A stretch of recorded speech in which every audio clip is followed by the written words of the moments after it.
नमस्कार, मी पंजाब डक. राज्यात सांगायचं झालं तर पाऊस जास्त कुठं पडणार आहे?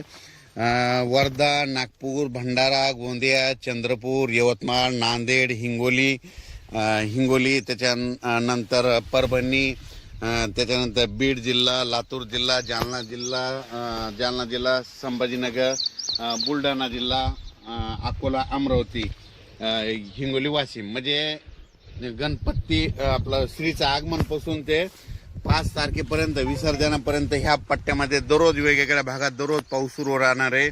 म्हणून हा अंदाज लक्षात घ्यायचा. आणि राज्यातल्या शेतकऱ्याला सांगू इच्छितो की राज्यात देखील इतर भागात देखील म्हणजे पुणे म्हणजे कोकण पट्टीपासून ते मुंबई, इगतपुरी, नाशिक तिकडला देखील ह्यामध्ये उद्यापासून 28 पासून पाऊस वाढणार आहे. श्रीचं आगमन होणार आहे आणि तिकडला पाऊस वाढणार आहे. सातारा, सांगली, सोलापूर, कोल्हापूर तिकडं देखील काय होणार आहे? श्रीचं आगमन झालं की तिकडं देखील पाऊस वाढणार आहे. म्हणून बीड जिल्ह्यात देखील वाढणार आहे. कडा आष्टीकडे पडणार आहे. अहिल्यानगरकडे देखील पडणार आहे. जळगाव जिल्ह्यात देखील पडणार आहे. धुळे जिल्ह्यात देखील पडणार आहे. नंदुरबार जिल्ह्यात देखील पडणार आहे. नाशिककडे पडणार आहे. इगतपुरीकडे जरा तिकडचा दररोज चालूच राहील. म्हणून हे लक्षात येतं. पण त्याच्या व्यतिरिक्त तुम्हाला एक सांगू इच्छितो की राज्यात म्हणजे पूर्व विदर्भ, पश्चिम विदर्भ, मराठवाड्यामध्ये आता हे कसं तर आजच नांदेड जिल्ह्यातून आजच पावसाला सुरुवात होईल. नांदेड, धर्माबाद, बिलोली, नायगाव, यवतमाळ म्हणजे इकडून अशी सुरुवात होईल. अहमदपूर, लातूर. तर ते काय होणार आहे तुम्हाला सांगतो. आजपासून ते 5 तारखेपर्यंत दररोज मराठवाड्यात, पूर्व विदर्भ आणि पश्चिम विदर्भ, मराठवाड्यात 7 जिल्हे आणि त्याच्यानंतर 11 जिल्हे, 16-17 जिल्ह्यात मात्र आता हे पाऊस जास्त राहणार आहे. मात्र सर्व दूर राज्यभर नाही राहणार, पण जास्त पाऊस विदर्भाचे 11 जिल्हे आणि मराठवाड्यातील 7-8 जिल्हे आणि त्याच्यानंतर अहिल्यानगर, सोलापूर, धाराशिव ह्या पट्ट्यामध्ये ह्या जरा जास्त पडणार आहे. त्याच्यानंतर काय होणार आहे? हे 5, 11, 13, 14, 15 झाले. त्याच्यानंतर नंदुरबार जिल्हा, धुळे जिल्हा, जळगाव जिल्हा, नाशिक जिल्हा आणि मुंबई ह्या पट्ट्यांमध्ये ह्या भागात देखील ह्या जिल्ह्यात जास्त पाऊस राहणार आहे.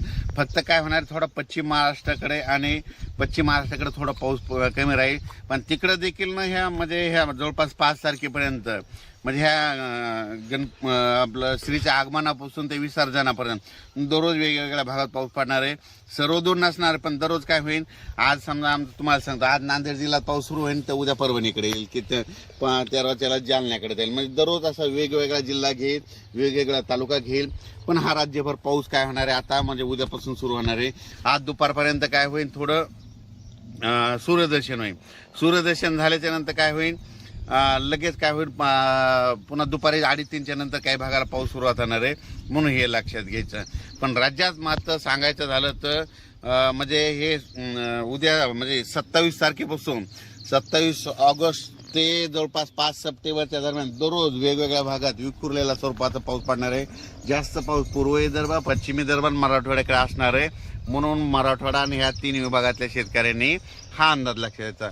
फक्त मग त्याचा पावसाचा जोर कुठं पश्चिम महाराष्ट्राकडे कमी राहील, तिकडे देखील पाऊस पडणार आहे. पण काय होणार? थोडा फार कमी प्रमाणात राहणार आहे. म्हणून हा अंदाज लक्षात घ्यायचा.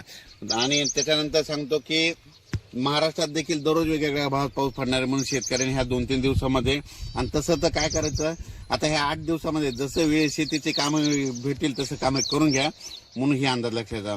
पण राज्यात मात्र जास्त पाऊस आता मराठवाडा आणि विदर्भ, नंदुरबार, धुळे, जळगाव ह्या पट्ट्यात राहणार आहे. म्हणून हा अंदाज लक्षात. याचा एक व्हिडिओ परत सविस्तर उद्याच्याला दिला जाईल. धन्यवाद.